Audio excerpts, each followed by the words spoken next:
और ऑटिज्म पर बातचीत के लिए डीडी मॉर्निंग शो में आज हमारे साथ हैं डॉक्टर सत्येंद्र कुमार। नमस्कार। नमस्कार। आप एक पीडियाट्रिक ऑक्यूपेशनल थेरेपिस्ट हैं। डॉक्टर साहब, जब हम ऑटिज्म की बात करते हैं तो हम कहते हैं ये न्यूरोलॉजिकल डेवलपमेंट डिसऑर्डर है। ये इसको कैसे समझें? ये एक मेंटल डिसऑर्डर नहीं है। एक मेंटल डिसऑर्डर नहीं है सर। बच्चा जब पैदा होता है तब शुरुआत में बच्चे को कुछ पता नहीं होता है, बस धीरे धीरे वो ऑब्जर्व करता है मदर फीड के लिए आ रही है, वो फादर गोद में ले रहा है, देन वो स्टार्ट करता है रिलेशंस रिएक्शंस का। अच्छा ये लिविंग थिंग्स है, टेबल चेयर मेरे काम के नहीं है, ये मेरे काम के है, देन वो स्टार्ट डेवलपमेंट नॉर्मली। जब ऑटिज्म की बात करते हैं तो बच्चे का ये जो पार्ट है वो मिसिंग हो जाता है, वो सोशलाइजेशंस और इंटरेक्शंस दूसरे लोगों के साथ वो मिसिंग होता है, तो फिर वो दूसरी नॉन लिविंग थिंगों के साथ ना ज़्यादा इंगेज हो जाता है, तो उससे बिल्कुल गैप हो जाता है दोनों के बीच में, एक वो अपना ऑटिस्टिक वर्ल्ड में चला जाता है।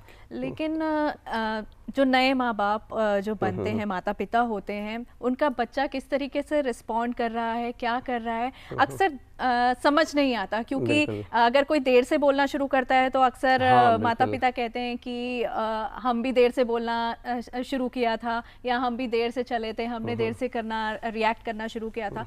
तो कैसे ये जो साइंस है इनको कैसे सिंप्लीफाई करके हम समझें? बिल्कुल, ये सबसे इम्पोर्टेंट थिंग्स यही है हमें कि बच्चे को कैसे पकड़े कि बच्चा नॉर्मल डेवलपमेंट से वेरी कर रहा है, हट रहा है। तो सिंपल साइंस होते हैं जो ना नॉर्मल कोई भी पेरेंट्स पकड़ सकते हैं। सबसे पहला है, बच्चा जब 1 से 1.5 साल के बीच में जब पहुंचता है, वो अपने नाम का रिस्पॉन्ड करने लगता है कि ये मेरा पर्टिकुलर नाम है, राम इधर आ जाओ, बच्चा तुरंत मुड़ के देखेगा। तो सबसे पहला साइंस तो ये है। आने के बाद वो आई कांटेक्ट देगा, दूसरा साइन ये है। तो उसके बाद अगर हमने पॉइंटिंग किया, राम देखो चंदा मामा, तुरंत देखेगा हमने कहाँ पॉइंट किया, ये चीज़ें हैं। उसके बाद वो हमारी कमांड लेना स्टार्ट कर देगा, ये ग्लास दे दो, ये दे दो। उसके बाद वो अपने प्ले बहुत इंपॉर्टेंट है। बच्चा का मेन काम है खेलना, उसके अलावा कोई काम नहीं होता। बच्चे का ऑक्यूपेशंस में है खेलना, वो प्ले में इन्वॉल्व हो रहा है कि नहीं हो रहा है। 1.5 साल के बच्चे सिंगल प्ले करने लगते हैं, किसी टॉय के साथ, डॉल के साथ खेलना, उसको सुलाना, ये सब चीज़ें नॉर्मली करते हैं तो बच्चे। आप ये कह रहे हैं डॉक्टर साहब, अगर कोई चाइल्ड ऑटिज्म से प्रभावित है वो ये सब नहीं करेगा, ये सब नहीं करेगा, पॉइंटिंग नहीं करेगा, आई कांटेक्ट नहीं करेगा, नेम रिस्पॉन्ड सबसे इम्पोर्टेंट रहते हैं, वो नहीं करेगा। उसके बाद वो चीज़ों को जो खिलौने हैं अलग तरह से खेलेगा। कार को बच्चे ऐसे खेलते हैं, वो उल्टा करके व्हील्स के साथ खेलने लगेगा, किसी चीज़ को हिला के देखने लगेगा। तो डॉक्टर साहब, जैसे डाउन सिंड्रोम में कहते हैं कि जन्म के समय आप ही पहचान सकते हैं, लॉन्ग फेस होता है, जीभ थोड़ी बाहर आती है। डाउन सिंड्रोम डायग्नोस कर सकते हैं हम बिल्कुल अर्ली, लेकिन ऑटिज्म डायग्नोस नहीं कर सकते, देखने से नहीं। बिल्कुल देखने से फीचर्स, कोई इसका टेस्ट नहीं है, कोई ब्लड टेस्ट नहीं है, कुछ नहीं है। लक्षण ही हमें पकड़ने हैं, सबसे जरूरी है लक्षण पकड़ना है। इस शुरुआती दौर में अगर हमने लक्षण को पकड़ लिया तो हम उसको बेहतर कर सकते हैं थेरेपीज के थ्रू और अदर जो भी काउंसलिंग है और स्किल्स के थ्रू। लेकिन ऑटिज्म भी कई प्रकार के होते हैं ना? ऑटिज्म कई प्रकार के होते हैं, उसमें कैटेगरीज होती है। अगर हम सीवियरिटी लेवल पर बात करें तो माइल्ड, मॉडरेट, सीवियर होते हैं। तो उसमें माइल्ड वाले जो बच्चे हैं उनमें सीवियरिटी लेवल कम होती है, वो स्पीच आने लगती है उनके यहाँ, सोशलाइजेशन थोड़ा बेटर होता है। बाकी मॉडरेट सीवियर को ज़्यादा सुपरविजन की जरूरत है। क्लासिकल ऑटिज्म जन्म से है और वर्चुअल ऑटिज्म बाद में होता है। आजकल जो ज़्यादातर केसेस जो आ रहे हैं वर्चुअल ऑटिज्म के आ रहे हैं। ये कोविड के बाद से वर्चुअल ऑटिज्म की संख्या ज़्यादा बढ़ी है। स्क्रीन टाइम्स, आइसोलेट हो जाना, तो बिल्कुल जो नॉर्मल डेवलपमेंट में बच्चे जा रहे हैं बिल्कुल सेपरेट हो जाते हैं, लैक ऑफ इंटरेक्शंस और सोशलाइजेशन। लेकिन क्लासिकल ऑटिज्म पे बात करेंगे जो कि जन्म से होती है, जैसा डॉक्टर सत्येंद्र ने बताया कि बहुत से लक्षण हैं जो कि माँ बाप जरूर ऑब्जर्व करें। ऐसे में थेरेपिस्ट बहुत सी एक्टिविटीज कराते हैं। Bhavana, give me a high five. अब ये सरल सी एक्टिविटी है हाई फाइव, लेकिन ये मदद कर सकती है। मदद कर सकती है बिल्कुल। अगर हम किसी बच्चे को simple give me high five देते हैं तो वो बच्चा आई कांटेक्ट देगा, आई हैंड कोऑर्डिनेशन, दैट मीन्स को अपने आई से कहाँ मुझे हिट करना है वो देखेगा, कितने फोर्स के साथ हिट करना है। उसके बाद वो सोशल स्माइल्स भी आएगी उसके साथ, एक एनकरेजमेंट आएगा उसको। तो ये सिंपल एक्टिविटीज है जो हम बच्चे के साथ, अगर हम बच्चा लैकिंग कर रहा है आई कांटेक्ट से, करा सकते हैं। घर पर कोई भी पेरेंट्स करा सकते हैं। सिंपल हम उसके साथ बॉल कैच एंड थ्रो अगर हम खेलते हैं तो उसमें आई कांटेक्ट डेवलप होते हैं। जब भी feeding time is the best time, Okay. उसमें बच्चे को बैठा दिया, हमने स्पून से कर दिया, हमने गेम बना दिया, एरोप्लेन कमिंग जू, वो ट्रैकिंग कर विजुअल्स रहा भी है। देख रहे हैं हम डॉक्टर साहब। हाँ, तो वो इससे हम फीडिंग टाइम मदर्स के लिए बहुत बेस्ट टाइम होता है, आई कॉन्टेक्ट उसमें कर सकते हैं, सिंपल प्ले टाइम, पिकाबू, गांव में कपड़ा ढक लिया हटा दिया पिकाबू, उससे इंटरेक्शंस बढ़ेगा बच्चे के, सोशल स्माइल्स आएंगी। तो ये सब नेचुरल वे से ना हम। और एक और गेम है कि आप स्टिकर्स लगा सकते हैं, स्टिकर्स लगा सकते हैं, चलो where is my nose, touch my nose, तो नेचुरली बच्चा टच करेगा, वो देखेगा आपको। फोर्स नहीं करना है हमें कि बच्चे मेरी आंखों में देखो, आंखों में देखो, फोर्स नहीं करना है। अच्छा, ये जो है क्या, ये जो सारी एक्टिविटीज हैं नॉर्मली प्ले स्कूल्स के बच्चों के साथ भी ये की जाती हैं, तो हाँ, क्या रीजन यही रहता है या इससे कुछ वो मोटर स्किल्स और बाकी चीजें डेवलप होती हैं? ये जो स्टार्टिंग जो प्ले स्कूल्स में ये सब एक्टिविटीज, ये सारे डेवलपमेंट के, सोशल डेवलपमेंट और पीयर्स इंटरेक्शंस इनकी वजह से ही की जाती है, ताकि उनके जो माइलस्टोन्स है वो नेक्स्ट लेवल के लिए। पर डॉक्टर साहब, जैसे आपने कहा पेरेंट्स तो लक्षण पहचाने, क्योंकि बच्चा छोटी उम्र में प्ले स्कूल जाता है, आजकल ये चलन हो गया है। जो प्ले स्कूल की टीचर्स हैं, आज डीडी मॉर्निंग शो देख रही हैं, उन्हें आप क्या गाइड करेंगे? उनका इसमें बहुत बड़ा रोल हो सकता है, क्योंकि जो ऑटिज्म के जो लक्षण है ये 1.5-2 साल के बाद से आने स्टार्ट हो जाते हैं, कि बच्चा ग्रुप में फॉलो कर रहा है कि नहीं कमांड, ग्रुप से आइसोलेट तो नहीं हो रहा है, वो किसी चीज़ में पर्टिकुलर में बार बार रिपीटेटिव कुछ तो नहीं कर रहा है, अपने फिंगर से तो नहीं खेल रहा है, किसी चीज़ को गिरा के तो नहीं देख रहा है। तो ये ऑब्जर्व, अगर वो ऑब्जर्व करें, पेरेंट्स से कंसल्ट करें, तो उनका बहुत बड़ा रोल हो सकता है अर्ली डिटेक्शन में।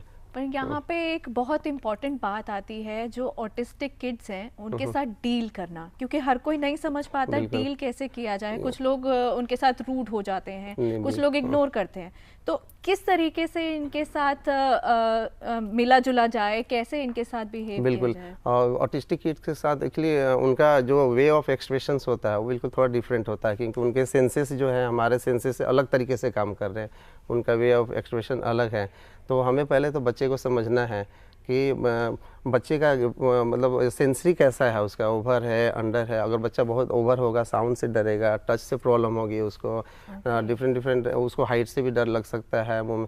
तो हमें पहले तो बच्चे को समझना है कि बच्चे का कैसा कंडीशंस है, उसके बाद हमें उसको play way with the best way, active participation. लेकिन डॉक्टर साहब, जैसे आपने कहा कि अगर कोई बच्चा ऑटिज्म से प्रभावित है तो टच को भी लेके सेंसिटिव होगा। अब 1 अगस्त से लेकर 7 अगस्त तक हम world breast feeding awareness week मना रहे हैं। तो अगर छोटे शिशु को मां ने स्तनपान कराना है और अगर वो शिशु ऑटिज्म से ग्रस्त है, तो क्या उसे ब्रेस्ट फीडिंग में दिक्कत आएगी? ब्रेस्ट फीडिंग आते हैं कहीं, उसमें हमारे एक रिफ्लेक्स होते हैं, सकिंग रिफ्लेक्स। छोटे बच्चों को हम फिंगर रखते हैं, वो सकिंग स्टार्ट कर देते हैं। तो कई बच्चों को जिनमें टेक्टाइल डिफेंसिव बच्चे होते हैं, टच को अवॉइड करते हैं बच्चे, तो वो कडलिंग अवॉइड करेंगे, ब्रेस्ट फीडिंग अवॉइड करेंगे। तो वो ये सब भी लक्षण होते हैं। तो फिर ऐसे में, क्योंकि पीडियाट्रिशियन के पास बच्चे जाते हैं, हाँ, वैक्सीन के लिए, बिल्कुल पीडियाट्रिशियन द फर्स्ट स्टेप, क्योंकि बच्चा 0 से लेकर पीडियाट्रिशियन को 5 ईयर्स तक जाते हैं। तो अगर पीडियाट्रिशियन चाहें तो अर्ली डिटेक्ट कर सकते हैं, वो शुरुआती लक्षण पकड़ सकते हैं कि आई कॉन्टेक्ट कर रहा है कि नहीं, वो कैसा इंस्ट्रक्शन ले रहा है, हमारे साथ है कि नहीं, कनेक्ट है कि नहीं है। तो वो बिल्कुल कनेक्ट वो करके ना फिर फर्दर उसको हम पेरेंट्स को एडवाइस कर सकते हैं। आपने अभी मेंशन किया कि किसी स्पेसिफिक साउंड से वो बच्चा घबराता है, हाँ, डरता है, तो इस चीज को कैसे पहचानें, क्योंकि बच्चे तो तेज आवाज से घबरा ही जाते हैं। नॉर्मली एक जो हमारे जो रोजमर्रा के साउंड होते हैं, कुकर की साउंड हो गए, मिक्सी की साउंड हो गए, डोरबेल की साउंड्स हो गए, ये रोजमर्रे के साउंड्स है। तो हमारा फिर बच्चे नॉर्मली अवॉइड करना स्टार्ट कर देता है हमारा ब्रेन। लेकिन ऑटिस्टिक किड्स क्या होते हैं कि हर बार रिएक्ट करेंगे, हर बार कुकर की साउंड से हर बार कान बंद कर लेंगे। नॉर्मली बच्चे 1-2 बार सुनेंगे फिर अवॉइड करने लगते हैं। तो डॉक्टर साहब, अगर हम केसेस की बात करें, हम 2024 में हैं, आज 2 अगस्त है, पिछले कुछ सालों में अगर हम देखें, क्या ऑटिज्म के केसेस भारत में विश्व भर में बढ़े हैं? विश्व भर में बहुत बढ़े हैं।